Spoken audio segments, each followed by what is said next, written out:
Tome aí o teu lugar, tome aí o teu assento. E se você tem aí uma Bíblia, você, por favor, abra sua Bíblia no livro de Marcos. Nós vamos continuar hoje estudando o livro de Marcos e buscando o que Deus tem para nós, através da palavra. Quem está acompanhando desde o primeiro sermão, lembra-se que eu já fechei o primeiro capítulo do livro de Marcos. Lembrando que Marcos, o livro de Marcos, ele narra, então, primeiro o momento que João Batista começa a pregar o Evangelho ali, nas imediações de Jerusalém, na Judéia. Ele começa a proclamar as boas novas e as pessoas vêm até João Batista para ouvir esta palavra. Elas se convertem porque elas entendem que são pecadores, e João Batista então batiza essas pessoas que têm ali, se arrependem dos seus pecados, e ele deixa claro que ele não é digno, não é? Em função daquele que estava por vir, que é Cristo Jesus, que ele diz que eu não sou digno nem de desatar ou de amarrar as sandálias dos seus pés. E ele diz que ele estaria os batizando com água, mas haveria aquele que os batizaria com o Espírito Santo. Ele já estava então falando de Jesus. Na sequência, Jesus veio até ele no Rio Jordão, ele é batizado, não é? João Batista então batiza Jesus, e ali naquele momento o Espírito Santo declara para que João pudesse entender que aquele era o Filho amado do nosso Deus Todo-Poderoso, né? Então, depois deste momento, Jesus sai pela Galileia, ele é levado ao deserto, é tentado, vocês se lembram disso? Ele é levado, então, depois por toda a Galileia, pregando o Evangelho, ensinando. Num sábado, ele entra numa sinagoga e começa a ensinar com autoridade nessa sinagoga. Lembrem-se que ele ali, quando está ensinando, o espanto daqueles que estavam ouvindo é que ele ensinava com autoridade. E depois, na mesma sinagoga, aparece ali um endemoniado, e Jesus então o liberta desse demônio. Depois Jesus vai para outras cidades, vai a Cafarnaum, que passa a ser a sua base, não é, estratégica ali. Cafarnaum, lembre-se que havia mares que passavam por ali, era uma região litorânea, de bastante fluxo de pessoas por todas aquelas regiões. Jesus faz a base dele em Cafarnaum, que é a casa de Pedro, não é? Ele fica ali hospedado na casa de Pedro.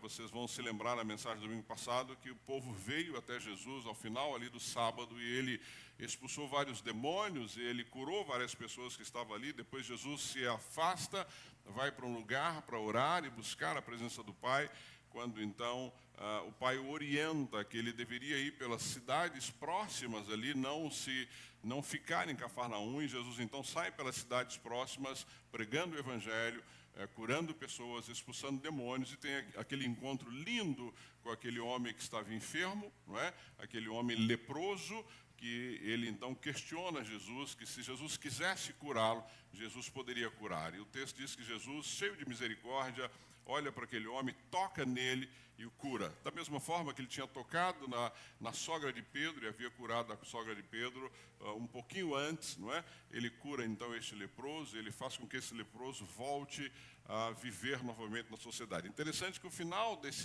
do capítulo 1 mostra exatamente isso. E aí nós podemos entender como é que é a forma que Jesus trata conosco. Você imagina que este leproso era um homem que vivia afastado da sociedade. Lembrem-se disso, a lepra era uma doença que fazia com que essas pessoas ficassem fora do arraial, fora das cidades, e ele tinha que gritar para todo mundo que se aproximava dele que ele era um enfermo, um doente, alguém que não podia ter contato. Quando Jesus cura este homem, vocês vão lembrar que Jesus é rigoroso, ele diz assim, não conte para ninguém, não fale sobre isso. Mas ele não aguenta, e ele começa a contar para todo mundo o milagre que havia ocorrido na vida dele. Ele vai até o sacerdote para que ele fosse reintegrado na sociedade. E aí, o que acontece quando esse homem fala para todo mundo a respeito da cura? Todo mundo começa então a procurar Jesus, e Jesus é impedido de entrar na cidade. Olha que interessante isso. Este homem que era excluído da sociedade, quando Jesus o cura, é como se Jesus trocasse de lugar com ele. Ele volta a poder viver nessa sociedade, enquanto Jesus vive excluído dessa sociedade, porque tanto era procurado por aqueles doentes e enfermos que ele não podia mais entrar nas cidades. Esse é o Deus que nós servimos. Não é? Você que é um excluído, ele te inclui novamente para que você possa viver em sociedade. Isso me encanta a igreja, me encanta a família, não é, do Senhor, porque esta família é uma família que você é incluído, o Senhor te inclui nessa família, e é isso que aconteceu aqui com esse leproso.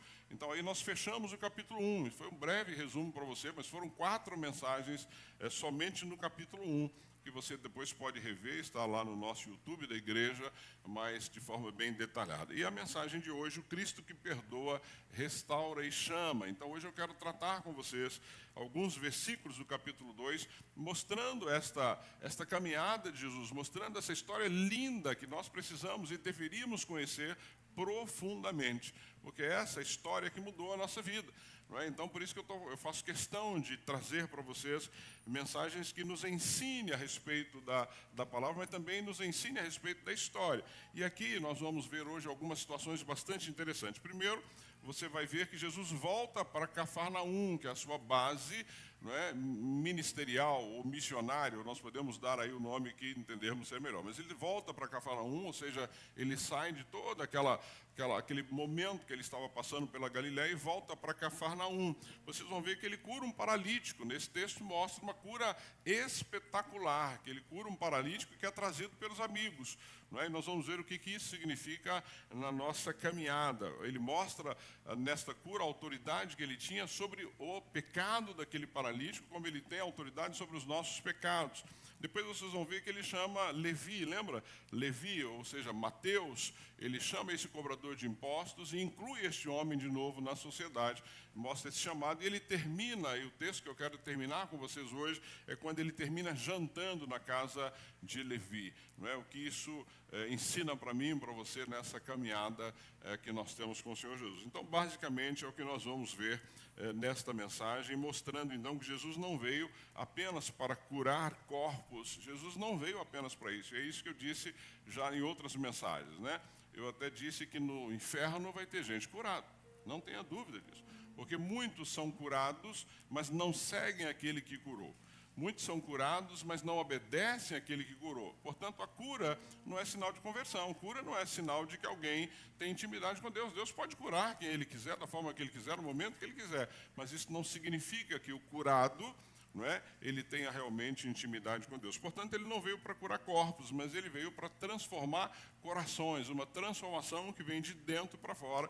Não é? E chamar pecadores como eu e você para segui-los. Nós vamos ver isso aqui de novo no texto, ou seja, ele chama pecadores para que eles se arrependam e para que eles possam segui-los como nós os seguimos. Então, um breve resumo para você do que nós vamos ver nessa manhã, e eu oro para que você esteja bastante atento aí sobre isso. Então, o primeiro bloco de versículos que eu quero ver com você, a partir do verso 1 aí até o verso 12, diz assim, preste atenção, acompanhe comigo e pode ler na tua Bíblia ou acompanhar aqui no telão.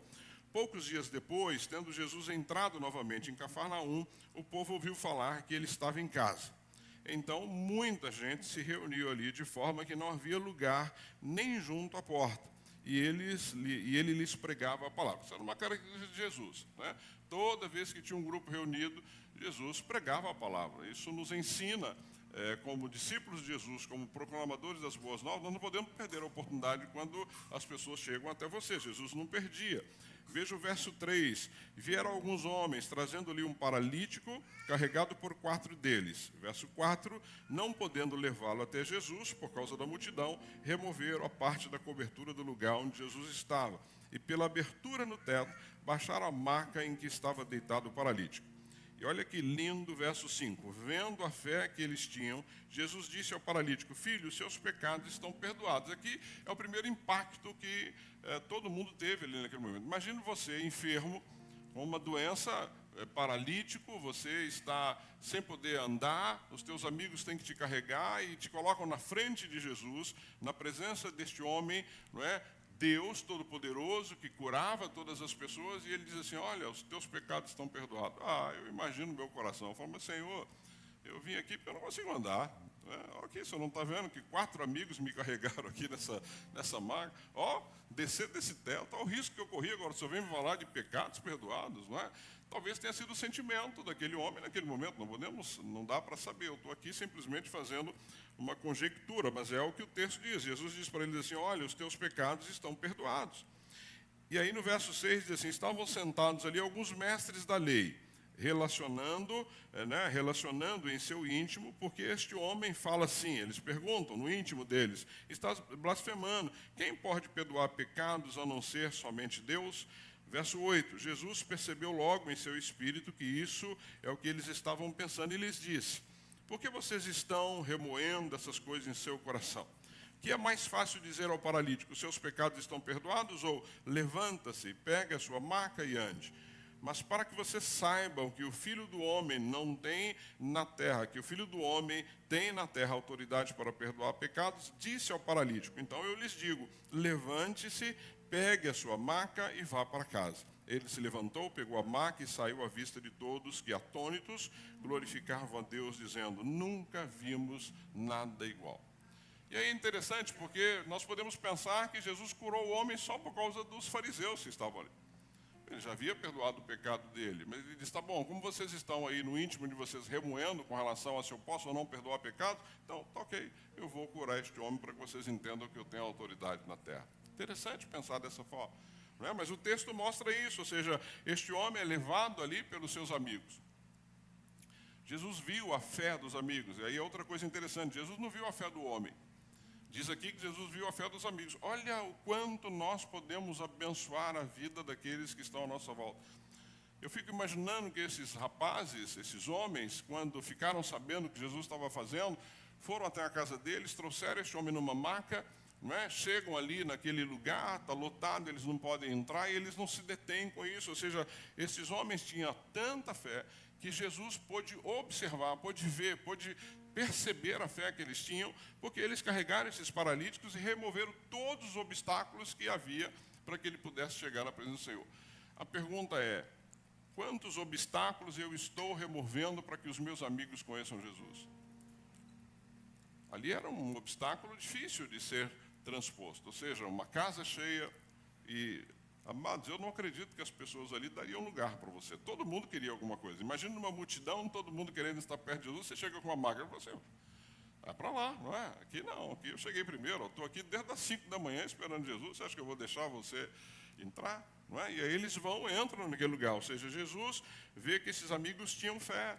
Jesus prioriza o perdão, nós vamos entender o porquê disso aqui, isso fala muito ao nosso coração, que causou este escândalo ali entre os fariseus, que levou Jesus a este milagre com um sinal visível. Então é isso que a gente precisa entender. Jesus fez ali 2 milagres. Primeiro perdoou os pecados daquele homem, depois fez um milagre visível que foi permitir que todos vissem a cura daquele homem que estava ali. Por isso é que quando Jesus diz assim, olha, antes de curar, filho, os seus pecados estão perdoados, ou seja, isso criou e surpreendeu todo mundo que estava na casa. Eles não estavam habituados com esse tipo de coisa, porque, primeiro, os judeus viam o perdão de forma diferente, e é isso que a gente precisa entender, sempre entender o contexto daquilo que estava acontecendo. Os judeus viam o perdão como algo que vinha a partir do templo, ou seja, isso era feito no templo, no dia da expiação, vocês devem se lembrar disso, ou seja, o sumo sacerdote entrava no templo, lá no Santo dos Santos, uma vez por ano, para buscar o perdão, primeiro pelos seus pecados, depois pelos pecados do povo. Ou seja, os judeus sabiam que perdoar pecado era algo exclusivo de Deus e feito uma vez por ano pelo sumo sacerdote. Ou seja, quem é este homem que chega aqui numa casa, não é, sem sacrifício, sem sangue, sem absolutamente nada, e diz, filho, os teus pecados são perdoados? Ou seja, isso para o judeu era uma blasfêmia. Por isso que eles ficam incomodados da forma que eles ficam ali. Eles sabiam que lá em Salmo 103:3, não é, Isaías já falava sobre isso, eu disse isso nas mensagens anteriores, mostrava que somente Deus podia perdoar pecado. Então veja, esses homens vinham com isso muito claro na sua mente, era uma caixinha, ou seja, somente Deus perdoa pecado. Isso entre os judeus era algo que eles sabiam muito bem, eles cresciam aprendendo isso, eles sabiam disso no seu dia a dia. Aparece então um homem e diz assim, filho, os teus pecados estão perdoados. É um choque. Eu fico imaginando o reboliço que foi naquela casa, os cochichos que aconteceram naquela casa. Ou seja, Jesus, quando ele perdoa este homem, ele não está no templo, não está no Santo dos Santos, não está no lugar onde havia um sacrifício. Ele não tinha feito sacrifício nenhum, não tinha sangue que era levado para ser aspergido no altar. Ou seja, ele simplesmente perdoa alguém sem templo, sem altar, sem sacrifício animal, absolutamente porque ele, naquele momento, queria também mostrar a autoridade divina da parte dele. Então, queridos, primeiro, nós sempre temos que olhar para a palavra e entender o que isso estava causando naquela época. E, de fato, Jesus era revolucionário nesse sentido. Não é? Ele chegava chegando. Porque se chegar para homens daquela época e fazer uma situação como essa, você iria criar, claro, todo um problema ali. E é um escândalo. Para os escribas era um escândalo que estava acontecendo. Por isso é que eles ficam ali atônitos. Mas Jesus, não é? E para mim e para você que hoje temos conhecimento da palavra e servimos ao Senhor, para nós mostra que este era o verdadeiro sacerdote, o sumo sacerdote e o Cordeiro de Deus, na mesma figura. Aquele que perdoa é o sacrifício definitivo. Ele está mostrando, não há mais necessidade de sacrifício. O sacrifício definitivo sou eu. Não há mais necessidade do sacerdote, ou do sumo sacerdote, sacrificar um cordeiro, levar até o o Santo dos Santos, aspergir sobre o altar, pedir perdão pelos pecados do povo de Israel. Não, eu sou esse sacrifício definitivo. Eu sou o sumo sacerdote. Nós não precisamos mais disso. É isso que Jesus está ensinando para eles aqui neste momento. Portanto, quando Jesus perdoa os pecados deste homem, ele está mostrando que o perdão dos pecados era algo muito mais precioso do que a cura física. Não é? Ele mostra que a paralisia, e nós muitas vezes hoje, a nossa paralisia ela não é física, não, ela é espiritual. Nós ainda ficamos presos a esta condição, não é, do milagre visível de Deus na nossa caminhada, na nossa vida, enquanto nós não entendemos que o maior milagre ele fez foi quando ele nos salvou, quando ele nos libertou. O maior milagre de Jesus é pegar quem você era e transformar você em quem você é hoje. O maior milagre de Jesus é você poder saber que um dia você vai morrer, porque é natural, mas você vai viver com ele por toda a eternidade, que a morte não é o fim. Não é? E muitas vezes nós estamos vivendo o nosso dia a dia atrás do milagre físico, do visível, aquilo que queremos ver, não é? E continuamos resmungando, continuamos reclamando, ou seja, estamos paralisados, na nossa paralisia espiritual. Jesus veio, queridos, para perdoar os nossos pecados e nos levar para uma novidade de vida. A sua vida precisa ser diferente. Se você não é um novo homem, uma nova mulher, depois que você encontrou Jesus, alguma coisa está equivocada na sua história. Ou seja, Jesus veio para perdoar os seus pecados e te dar uma nova vida, uma nova história. Se ele vai te curar, se vai ter algum milagre visível na tua vida, é porque ele é bom, porque ele é misericordioso. Foi o que ele fez com esse paralítico. Tá bom, vocês estão reclamando? Levanta, anda. Para vocês verem que mandar este homem levantar e andar ou curá-lo, para mim, é muito tranquilo. Mas o que eu quero é cuidar da sua alma. Eu quero é perdoar os seus pecados. Eu quero que você esteja comigo por toda a eternidade, porque curado, longe de Jesus, você vai para o fogo do inferno. Essa é a realidade. Curado sem Jesus não vai fazer diferença nenhuma. Você vai andar, você vai poder circular por aí, mas você não vai ficar, você não vai ter acesso à eternidade com ele. É isso que Jesus está dizendo. Martinho Lutero tinha uma crise dentro dele. Todos aqui, creio que já ouviram falar de Martinho Lutero, o homem que liderou a reforma protestante. Martinho Lutero ele tinha um tormento dentro dele, ele era atormentado pela culpa. Ele passava várias horas confessando, ele passava várias horas jejuando, ele fazia penitências. E ele dizia assim, que ainda assim ele não se sentia em paz. Uma das frases dele que está nos livros de história diz assim: eu me confessava com tanto detalhe que chegava a aborrecer os confessores. Ou seja, era tanto detalhe na minha confissão que quem estava ouvindo a minha confissão ficava aborrecido. Mas ainda assim saía da confissão atormentado. Ou seja, por mais detalhe, por mais vontade, por mais situações que ele colocava, mais pecados que ele confessava, ele ainda saía do confessionário atormentado. Ele não tinha paz, ele vivia isso, incomodava Martinho Lutero, até que ele, estudando Romanos, no capítulo 1, verso 17, ele entendeu que o justo viverá por fé. E aí mudou a vida desse homem. Mudou a vida dele. Um versículo na palavra mudou a história desse homem, que ele entendeu: nós, justos, vivemos pela fé.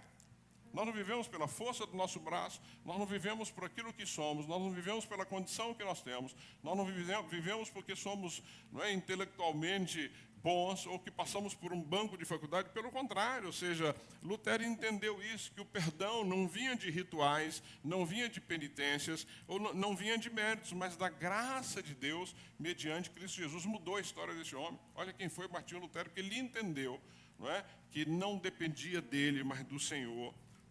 Então, essa descoberta, ela libertou a alma deste homem, não é? E o levou, então, a ser um dos líderes da Reforma Protestante, que mudou a história, inclusive a minha história e a sua história, a partir disso. Portanto, queridos, se nós pensarmos, então, assim como o paralítico recebeu perdão dos seus pecados, né, e recebeu a cura na sequência, porque Deus é misericordioso, ali Lutero descobriu que o perdão é a cura mais profunda que Deus pode nos dar. É a cura mais profunda. Eu não sei como foi a sua história, nem como é a sua história. Eu não sei do que o Senhor te perdoou. Eu sei que nós temos histórias, algumas delas nós temos até vergonha de falar sobre elas, não é assim? Nós temos vergonha, mas Ele te perdoou. Ele te perdoou, Ele te sarou, Ele te curou, Ele te transformou. Ou seja, não importa a sua história antes de Jesus, não importa quem você foi antes de Jesus, mas quem você é hoje com Jesus, este que é o seu Senhor, este que é o seu Salvador, este que te conduz e vai continuar te conduzindo. Lembra o Nick Cruz, que eu disse nas 2 últimas mensagens, um homem terrível nos Estados Unidos, terrível, que dizia para o homem que estava pregando o Evangelho para ele: olha, eu vou te picar em 1000 pedaços. Você pode me picar em 1000 pedaços, porque cada um desses pedaços vão continuar dizendo: Jesus te ama. E Jesus perdoou este homem, um assassino, que se transformou no evangelista. Qual é a sua história? Quem você era? Quem você era precisa servir, não é, de testemunha na sua vida, mas o importante é quem você é hoje com Jesus. Não é? Ele está conduzindo a sua vida, Ele perdoou os seus pecados. Então, o primeiro aspecto que nós entendemos aqui neste texto é que Jesus, queridos, Ele não veio para te curar somente. Ele pode te curar, mas Ele veio principalmente para perdoar os seus pecados e te dar uma nova história, uma nova vida, novidade de vida. Eu e você fomos perdoados por Ele, portanto, nós temos uma nova vida. Pastor, mas eu estou passando por uma luta de enfermidade. Não sei até quando você vai passar ou se Deus vai te curar dela, mas Ele perdoou os seus pecados. Se essa enfermidade no final te fizer, não é, perecer fisicamente, você vai estar com Ele por toda a eternidade. Foi isso que Ele veio fazer nesta terra. Porque ninguém vive nessa terra fisicamente, não é, eternamente. Mas nós, eu e você, a partir de Cristo Jesus, já estamos vivendo a eternidade. Por enquanto, nesse corpo falho. Não é? Depois, num corpo glorificado por toda a eternidade. Portanto, Ele veio para nos curar a partir do momento que Ele perdoa os nossos pecados. E se Ele te der aí alguma cura física, é porque Ele é bonzinho, porque Ele é misericordioso e porque Ele vai usar esta cura na sua vida para que o nome dEle seja honrado, exaltado e glorificado. Não é? Segundo aspecto que nós vamos ver aí, olha o que diz nos versos 13 e 14. Então, Jesus, depois deste momento, dessa cura, Ele sai. Não é? Ele sai, então, para compartilhar o Evangelho. E aí, no verso 13, diz assim: Jesus saiu outra vez, né, para a beira-mar. Uma grande multidão aproximou-se e Ele começou a ensiná-los. De novo, Ele não perde a oportunidade. Né? Eu fui grifando, porque eu fico encantado com isso. Juntou o povo, Ele começa a ensinar o Evangelho. Verso 14. Passando por ali, viu Levi, filho de Alfeu, sentado na coletoria, e disse-lhe: siga-me. Levi levantou-se e o seguiu. Lembre-se que aqueles que foram chamados no capítulo 1, o Senhor Jesus usou a mesma coisa. Lá com Pedro foi a mesma coisa. O que ele disse? Siga-me. Ele não ficou explicando para Pedro um monte de coisa, larga do barco, faz não sei o quê, vende, junta dinheiro, poupando. Não, a mesma coisa aqui é com Levi. Este homem está sentado numa coletoria, que devia ser uma mesa, recebendo impostos, e que era muito dinheiro. Jesus simplesmente passa e fala assim: siga-me. Ah, Senhor, não posso agora, porque eu ainda estou fazendo isso, aquilo. Não, simplesmente Levi levanta e segue o Senhor. Quem era Levi, gente? Um cobrador de impostos, um homem, um publicano. Trabalhava para Roma, o principal inimigo dos judeus naquela época. Levi era um judeu que trabalhava para Roma, recebendo impostos, não é? Pesados impostos que Roma cobrava dos judeus. Imagina qual era a visão dos judeus com relação a Levi, ou seja, ele explorava o seu próprio povo. Essa era a verdade, ele explorava o seu próprio povo. Ou seja, Levi, que era então um homem que era considerado um traidor. Levi não era bem quisto pelos judeus, em hipótese nenhuma. Ele era muito mal visto pelos judeus, porque ele enriquecia a partir dessa corrupção, cobrando além do devido. Você acha que Levi era justo? Cobrava aquele, não, vou diminuir. Não, ele extorquia também o povo judeu. Era excluído da sinagoga. Levi não frequentava uma sinagoga como todo judeu, porque ele não podia entrar, ele era considerado impuro. Não é? E ele era um homem que vivia à margem da sociedade, porque ele nem poderia viver na sociedade romana, mas também não podia viver entre os judeus. Neste contexto, Levi tinha uma identidade aí dividida, não é? Ou seja, ele era rejeitado pelos judeus e era usado pelos romanos como um instrumento de arrecadação. Esse era o homem que Jesus passa por ele e diz, siga-me.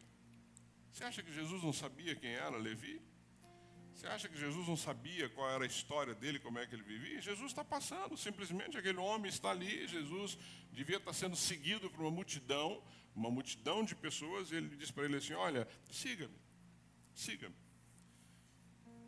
Levi é o nome hebraico, e Mateus é um nome grego, talvez até um nome latino, não há muita definição a respeito disso, que depois este nome Mateus, que escreve um dos evangelhos, é dom de Deus, o significado de Mateus, dom de Deus. Então este Levi, que era um nome, não é, aí grego, era chamado um nome hebraico, depois chamado de Mateus como nome grego, por isso que é Levi, depois você vai vê-lo sendo chamado de Mateus. Mas este homem está ali, não é, marginalizado, um homem que devia viver uma vida, apesar da grana que tinha, muito triste, uma vida muito difícil, mas Jesus chama este homem. Então, o que Jesus faz quando Jesus chama Levi para estar com ele? Restitui esse homem, não é? Restitui a dignidade dele. De novo, é o leproso que Jesus curou e que veio viver na sociedade. Ou seja, é isso que nós vamos entender com o Evangelho, queridos. O Evangelho tira esse marginal e traz este homem para uma nova vida. Isso é a história minha e a sua. É a história de todo mundo que se rende a Jesus. De alguma forma, você é marginalizado. À medida que você tem um encontro com Jesus, você volta a viver em sociedade. Ou seja, o que Jesus faz com Levi aqui? Ele restitui este homem, restitui a dignidade dele. Ou seja, imagina, talvez, e aqui eu estou de novo pensando, eu gosto de pensar nisso, talvez Levi, sabendo quem era Jesus, tenha ficado ali meio acanhado, meio escondidinho. Jesus passa por ele, deve ter batido nas costas dele. Siga-me. Imagina, esse homem deve ter dado um salto, porque ele sabia quem era Jesus. A história já estava sendo contada, né? As pessoas já estavam ouvindo a respeito de Jesus. Ele deixa aquela coletoria, que era um símbolo de exploração, né? E ele encontra uma nova identidade como discípulo de Cristo, e ele se torna um evangelista. Olha que coisa linda. Coisa linda Jesus faz aqui com Levi naquele momento, ou seja, da mesa de impostos para a mesa do reino. Coisa linda isso. Um homem que era um cobrador de impostos, marginalizado, né? Um homem que era odiado pelos seus, explorado por Roma. Este homem, quando passa a andar com Jesus, senta-se à mesa com Jesus na ceia. É o que nós vamos fazer daqui a pouco. Esse é o Jesus que nós servimos. Esse é o Jesus que eu e você servimos. É esse Jesus que você não pode deixar de falar dele para os seus amigos. E eu tenho insistido nisso aqui domingo após domingo. Abra a sua boca, conte a sua história, fale desse Jesus, porque é esse Jesus que tira um homem completamente marginalizado e traz este homem para o convívio com ele. Eu fico imaginando de novo o auê que se causou ali, porque, poxa vida, quem era Levi? Começa a andar com Jesus, olha aí, olha com quem esse homem está andando, não é? É isso. É um homem que de explorador se torna um evangelista. Ele era um explorador do povo judeu, ele passa a ser alguém que vai falar das boas novas. Ele sai de um homem que era rejeitado para um instrumento de Deus. Olha que maravilha. Rejeitado por toda a sociedade e se torna um instrumento nas mãos de Deus, a ponto de escrever um dos evangelhos. A ponto de estarmos aqui 2000 anos depois falando dele, aprendendo com aquilo que ele escreveu a respeito de Jesus. Ou seja, é este Jesus que causa, não é, esse tipo de confusão e que transforma a vida de homens. Então, Levi foi restituído a ele a sua dignidade. E quando olhamos para Levi, ou Mateus, queridos, nós vamos entender que o Senhor sempre chamou improváveis. A gente falou disso a semana passada. Mas ele sempre chama improváveis. Olha, chamou Abraão. Abraão era um idoso. Idoso. Não é? Um homem que talvez na nossa sociedade hoje estava aposentado, chinelinho, lavando o carro de manhã, não é assim? Acordando cedo, lá no meu prédio é um barato. Como eu, tem vários idosos lá, a gente acorda cedo. Quando você vê o pessoal no elevador, saindo cedinho, fala, por que não está dormindo? Né? Mas porque a gente acorda cedo, mas é isso. Mas não, Deus chama Abraão, um homem já idoso, para mudar a história de uma nação, para mudar a história, chama Abraão. Chamou Moisés, você quer alguém mais inseguro que Moisés? Senhor, eu sou gago. Como é que eu vou lá na presença do faraó, vou falar com o faraó? Não consigo nem conversar aqui com as pessoas. Portanto, chama o Moisés, que era inseguro, chama o Gideão, que era medroso, e nós conhecemos a história, chama Davi, que era um simples pastor de ovelhas. Relegado a ponto de quando vai ser ungido, não tem mais ninguém aqui, não, tem um, está lá no campo, mas ele é raquítico, pequenininho, está cuidando das ovelhas, ou seja, quem era Davi em relação aos seus irmãos, mas não, o Senhor chama Davi. E agora Jesus chama Levi, um homem que era desprezado para segui-lo. Siga-me, siga-me, um homem desprezado pela sociedade.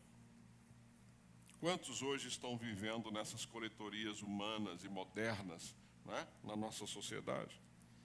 Ambientes de vícios, presos às suas profissões, sem entender a sua identidade, vivendo de forma totalmente distante da vontade de Deus, mas Jesus continua dizendo, siga-me, siga-me, siga-me. Portanto, queridos, eu e você precisamos falar para os levis da vida. Nós precisamos falar para os Mateus, que é você e eu que o Senhor vai usar para que esses outros possam segui-lo. Essa é a nossa parte enquanto discípulos de Jesus. Eu creio que todo mundo aqui já ouviu falar de C.S. Lewis, um escritor muito conhecido, né? Muito conhecido no nosso meio. Viveu até o ano de 1963. Ele era um professor brilhante em Oxford, brilhante, um dos melhores professores, mas era um ateu convicto.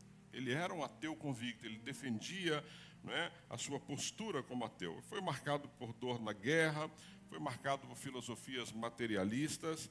Para ele, Deus era uma ilusão. Ele falou sobre isso durante parte da sua vida. Deus é uma ilusão, Deus é algo que vocês criaram. Mas ele tinha amigos. Interessante que ele tinha amigos. Tolkien é um outro escritor cristão muito famoso. Ele era amigo de C.S. Lewis, e Tolkien não perdia a oportunidade de compartilhar com ele o Evangelho, mesmo este homem sendo um ateu convicto.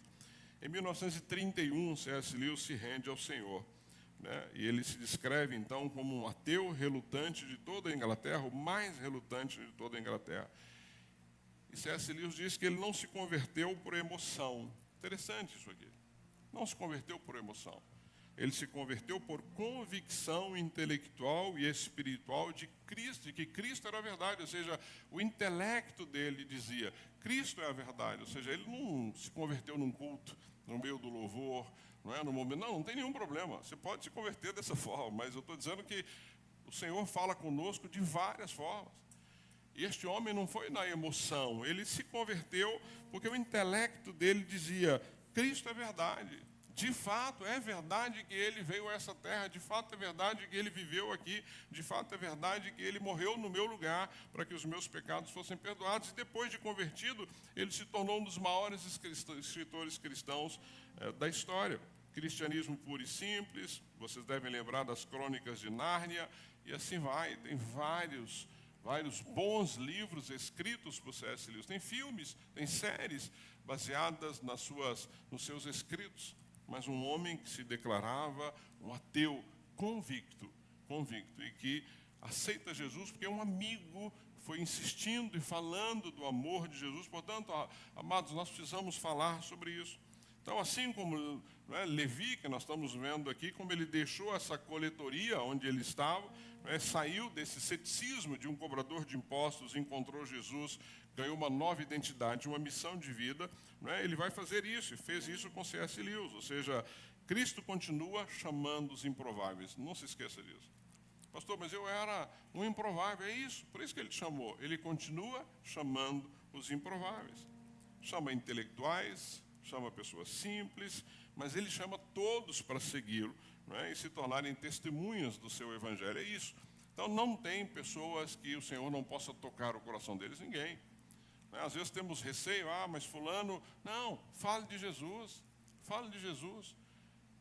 Fale quem é Jesus na tua vida, conte a tua história, não tenha receio. Não importa se é o diretor da empresa, se você tiver acesso a ele, ou a pessoa que está ali fazendo serviços gerais, não importa. Todos precisam de Jesus, todos precisam de Jesus. Se de repente Tolkien tivesse receio de falar para C.S. Lewis, porque era um professor conhecidíssimo, este homem não havia se convertido. Nós não poderíamos apreciar a obra que ele deixou escrita a partir do momento que o coração dele foi transformado pelo Senhor.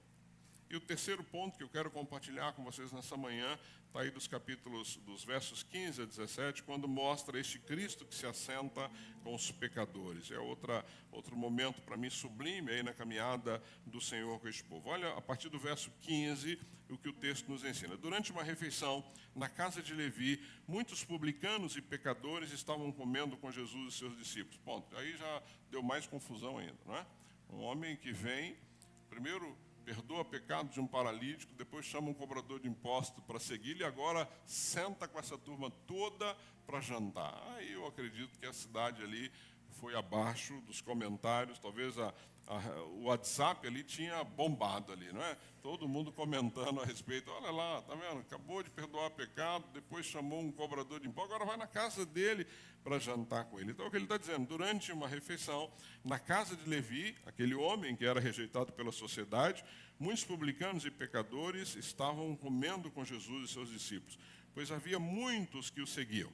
Quando os mestres da lei, olha eles aqui de novo, quando os mestres da lei, que eram fariseus, o viram comendo com pecadores e publicanos, perguntaram aos discípulos de Jesus, por que ele come com publicanos e pecadores? Verso 17, ouvindo isso, Jesus lhes disse, não são os que têm saúde que precisam de médico, mas sim os doentes. Eu não vim para chamar justos, mas pecadores. Olha como Jesus finaliza esta etapa. Ele está na casa de Levi, participa de um jantar com... E quem você acha que era amigo de Levi? Devia ter ali um bando de cobradores de impostos, devia? Eu acredito que devia ser a galera toda ali de cobradores de impostos, estavam reunidas. Mas algumas coisas me chamam a atenção. Primeiro que eles aceitaram o convite de Levi, já deveriam ter visto na vida de Levi alguma coisa diferente. Não era um jantar para arrecadar, era um jantar com Jesus, aquele que pregava um evangelho, ou seja, que anunciava um evangelho que era totalmente contrário ao que a sociedade cria naquela época. Mas os amigos de Levi vão no jantar, ou seja, Jesus, deve ter despertado a curiosidade desses homens. E o texto diz que eles estão ali, a turma de Levi, cobradores de impostos e pecadores, porque eram pecadores, como eu e você, estavam sentados àquela mesa. Porque olha o outro contraste interessante, que para os judeus, queridos, comer junto era mais do que uma refeição, ou seja, você sentar à mesa com o judeu era sinal de comunhão, era sinal de aceitação e era sinal de aliança, ou seja, então os judeus olham para aquela situação e ficam assustados, porque falam assim, não, mas espera aí, ele tá confiando neste povo, ele está tendo comunhão com esses homens, que nós sabemos que são homens que exploram o nosso povo, ele está se aliançando com este povo à medida que senta com eles para uma refeição. É isso que passou na cabeça dos judeus. Por isso que os fariseus ficaram escandalizados, porque o mestre estava se misturando com os impuros. Essa é a pergunta deles. Por que ele está se misturando com este povo? E a resposta de Jesus, que é tremenda, ele diz assim, não são os que têm saúde que precisam de médico, mas sim os doentes. Eu não vim chamar justos, mas pecadores. De novo, amado, isso aqui é maravilhoso. Isso aqui é maravilhoso. Só que este grupo aqui é um grupo de homens e mulheres que já foram perdoados pelo Senhor Jesus. Nós somos um grupo de pessoas que o Senhor já nos alcançou. Isso aqui é maravilhoso. Mas Ele não nos chamou só para isso aqui. Ele não nos chamou só para nos reunirmos aos domingos aqui. Ele nos chamou para nós buscarmos lá fora os levis da vida e levá-los aos pés de Jesus. Foi para isso que Ele nos chamou. E é isso que estava acontecendo aqui. Ou seja, Jesus está nos ensinando para o que Ele veio para essa terra, perdoar pecados. Agora, como é que Ele vai perdoar pecados se as pessoas não ouvirem falar dEle? Como é que Ele vai perdoar os pecados se você não os levar aos pés de Jesus? Oséias 6,6 diz que desejo misericórdia, não sacrifício. Ou seja, o que Jesus está demonstrando para aqueles homens sentados à mesa com eles? Misericórdia. Ele não queria e não estava buscando mais sacrifício. Então, queridos, a nossa igreja, a Comunidade Batista Betesda, a igreja no Brasil e no mundo, ela não é um museu de santos. Nós estamos aqui, não é? Nós somos os santos, não é um museu onde você coloca, não é, todo mundo ali dentro, ou os objetos para que as pessoas visitam, mas é um hospital. Eu disse que igreja é um hospital de pecadores. Como é que funciona um hospital? Um hospital você tem quem chega na emergência, não é assim? Chega lá na emergência, ele chega lá porque ele está enfermo, está com uma dor, está sentindo alguma coisa. Emergência. Nós temos gente que chega aqui na emergência. Depois vai para um outro departamento, não é? Que ali talvez hospitalizado, está ali sendo cuidado, tratado, identificou o problema, cuida do problema dessa pessoa, depois ela recebe alta, ela volta para casa, curada, transformada. É isso, igreja é isso. Igreja é isso. Vai chegar gente aqui na emergência. O que nós fazemos com essas pessoas? Nós somos os médicos, não é? Cuidamos dessas pessoas que chegam na emergência. Trazemos ela para o nosso meio, para que elas possam compartilhar com a gente, conviver com a gente, são curadas e elas passam a cuidar de outros. Igreja é um grande hospital, não tem outro significado para nós aqui. Se nós não estivermos sendo motivos de cura para aqueles que venham a esta casa, nós só nos tornamos, então, uma reunião de pessoas curadas, saradas e perdoadas pelo Senhor, para tomar café, não é? Para bater papo, para estarmos aqui, que é muito gostoso. Mas não, Ele nos chamou para muito mais do que isso. Nós vamos cear daqui a pouco e nós vamos lembrar disso. Nós somos aceitos pela graça, o Senhor nos perdoou, não é? Porque Ele é gracioso e nós precisamos, a partir disso, oferecer um lugar à mesa para aqueles outros pecadores. Existe uma história muito linda de um homem chamado Newton, John Newton. É uma história muito bacana a respeito dele. Este homem, o John Newton, que viveu entre 1725 a 1807, ele foi capitão de um navio negreiro. Todo mundo aqui, creio que sabe o que é um navio negreiro, ou seja, transportava escravos por toda a região da Europa. Aprisionava esses homens e mulheres em porões, crianças, e levavam para outras regiões para que eles fossem, então, escravizados, vendidos e escravizados. E ele se envolveu com tráficos de escravos, né? E ele viveu uma vida, e a sua história diz que ele viveu uma vida mergulhado em pecado. Um homem que viveu mergulhado em pecado. Em 1748, este homem, ele, durante uma tempestade no mar, passando por uma tempestade muito, muito forte, ele clamou a Deus por misericórdia. Interessante, né? Um homem desta natureza, com esse tipo de vida, né? Traficando pessoas, tráfico humano de pessoas, este homem, então, no meio de um apuro muito grande, e eu também gosto disso, porque quando a gente tem os apuros, é a Deus que nós clamamos, mesmo aqueles que se dizem ateus, né? Quando a coisa aperta, clama a esse Deus Todo-Poderoso. E é isso que ele faz aqui em 1748, ele então clama ao Senhor no meio dessa tempestade e ele sobrevive. Não há muito detalhe de como ele sobreviveu, mas ele sobreviveu. E essa sobrevivência dele, no meio dessa tempestade, marca o início da sua conversão. Ele, de fato, se converte aí. Ou seja, ele se converte a partir dessa conversão, desse momento que ele teve ali naquele navio. Este momento deste homem foi neste momento que ele clama ao Senhor, ele sobrevive e começou a mudar a sua história. Deixou o tráfico de escravos. Imagina, ele era capitão de um navio, ele deixa este trabalho que ele, então, estava fazendo como traficante de escravos. E ele se torna um pastor anglicano. Olha que coisa linda, um homem que traficava escravos, um homem que vivia viajando pela Europa, levando pessoas para serem vendidas. Eu imagino o quanto isso devia ser complicado, né, de ver. Ele não se importava com isso. Esse homem é transformado à medida que ele clama ao Senhor, e ele passa então a não mais traficar escravos, deixa o trabalho dele e se torna um pastor, um proclamador das boas novas, um pregador da palavra de Deus, se torna mentor de homens que se tornariam depois abolicionistas. Olha que coisa linda, este homem ele começa a influenciar líderes da abolição da escravatura na Inglaterra, ou seja, imagina, né, quando a gente fala de Paulo, né, Saulo lá, o judeu que perseguia a igreja, Paulo então, depois o grande evangelista, talvez esse homem tenha passado por algo semelhante, mas por que você está falando sobre abolir a escravatura se você era um traficante de escravos?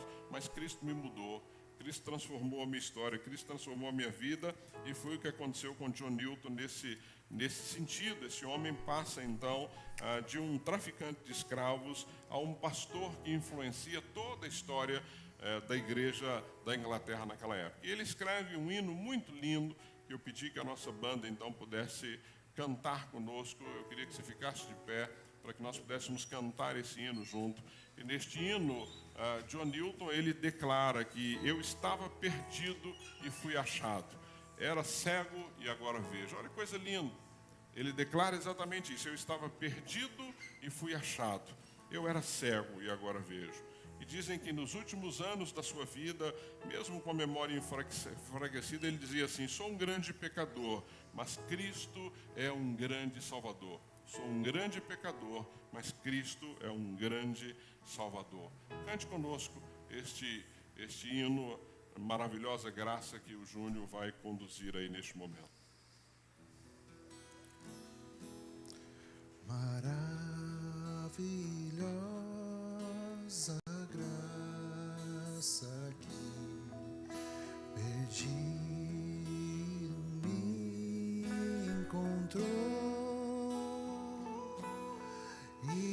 estando cego pude ver, Cristo me resgatou. Quando tua graça me tocou, do medo me livrou. Quão preciosa é pra mim a graça do Senhor. Liberta eu fui de uma prisão, meu Salvador me resgatou. Misericórdia e perdão, eterno amor e redenção. Deus prometeu o melhor pra mim, e nele esperarei. Escudo e força Ele será, enquanto eu viver. Liberta eu fui de uma prisão, meu Salvador me resgatou. Misericórdia e perdão, eterno amor. Liberta eu fui. Liberta eu fui de uma prisão, meu Salvador me resgatou. Misericórdia e perdão, eterno amor e redenção. Se o meu mundo se acabar e o sol não mais brilhar, o Deus que um dia me chamou será pra sempre meu, será pra sempre meu.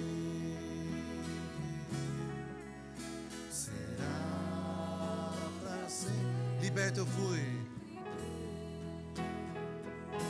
Liberto eu fui de uma prisão. Meu Salvador me resgatou. Misericórdia e perdão, eterno amor e redenção. Liberto, liberto eu fui de uma prisão. Meu Salvador me resgatou. Misericórdia e perdão, eterno amor e redenção. Eterno amor e redenção. Eterno amor e redenção. Amém, amém, amém. Obrigado, querido. Amém, amém. Sente-se, querido. Eu quis só que você pudesse experimentar um pouco do que este homem escreve depois de ter um encontro com Jesus. Essa é a diferença da minha vida e da sua vida, e é assim que nós vamos caminhar, ou seja, quando Jesus entra na nossa história, muda a nossa forma de pensar, a nossa forma de agir, muda a nossa forma de escrever, muda a nossa forma de falar, muda a nossa forma de andar, muda a nossa forma de servir. É isso que acontece, e é isso que aconteceu com esses homens. Jesus perdoa pecados, e nós vimos aqui, levantou um paralítico, ou seja, o mais importante foi o perdão dos pecados e não a cura. É isso que ele quis ensinar. Ele veio para tratar a sua alma. Ele veio para te dar um novo significado de vida. Não foi simplesmente para curar a tua vida, mas foi para curar tuas feridas emocionais, para te levar com ele para toda a eternidade. Jesus chama um desprezado da sociedade para servi-lo, como chamou você e eu. De alguma forma nós éramos desprezados na sociedade, e hoje podemos servir e seguir este homem chamado Jesus Cristo, não é? É o nosso Deus Todo-Poderoso. Ele se assenta com pecadores, ele antecipa esta ceia que nós vamos participar dela hoje. Mas se assenta com pecadores por um propósito, e com um propósito, para que eles pudessem conhecer. Não é assentar-se com pecadores e ficar com pecadores, não. Nós não devemos estar ali, não é na roda dos escarnecedores. Nós precisamos estar na roda para alcançá-los para Jesus. Ponto. Foi o que Jesus fez.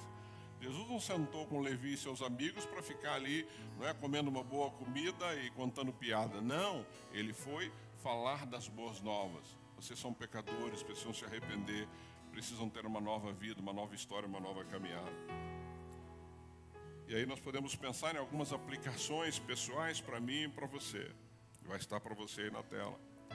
Quem você precisa carregar até Jesus? Quem você precisa carregar até Jesus? Faça a pergunta para você. Quem eu preciso carregar até Jesus? Como os amigos do paralítico fizeram, não é? Quantos à sua volta precisam ir aos pés de Jesus? Você já experimentou o perdão de Cristo ou apenas busca milagres? Isso é algo que nós precisamos trabalhar no nosso coração. Porque às vezes eu estou seguindo a Jesus só pelos milagres e não por quem Ele é. E se o milagre não aconteceu? Eu me afasto, eu vou embora, eu não quero mais segui-lo, eu não quero mais servi-lo. Ou seja, por que eu estou seguindo Jesus? Porque Ele perdoou os meus pecados e me deu uma nova vida? Ou porque eu estou buscando o milagre da parte dEle? Você crê que Cristo pode chamar até os desprezados e improváveis, como chamou todos esses ao longo da história, que eu disse para você, inclusive você, porque você é o improvável. Eu era o improvável, não é?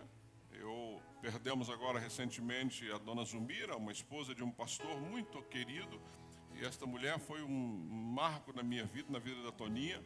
Cuidava de uma escola, os nossos filhos estudavam lá na época, ela era esposa do pastor, e um dia ela chamou a Toninha e disse assim: olha, cuide do Wilde, porque ele vai ser um pastor.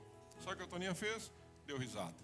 eu daria risada no lugar dela também, porque naquela época, olhar para mim e pensar que eu seria um pastor, você precisava ter muita fé. Improvável. Improvável. Deus chama improváveis, me chamou você e nós precisamos servi-lo com o dom, talento que Ele nos deu. Ele chama improváveis.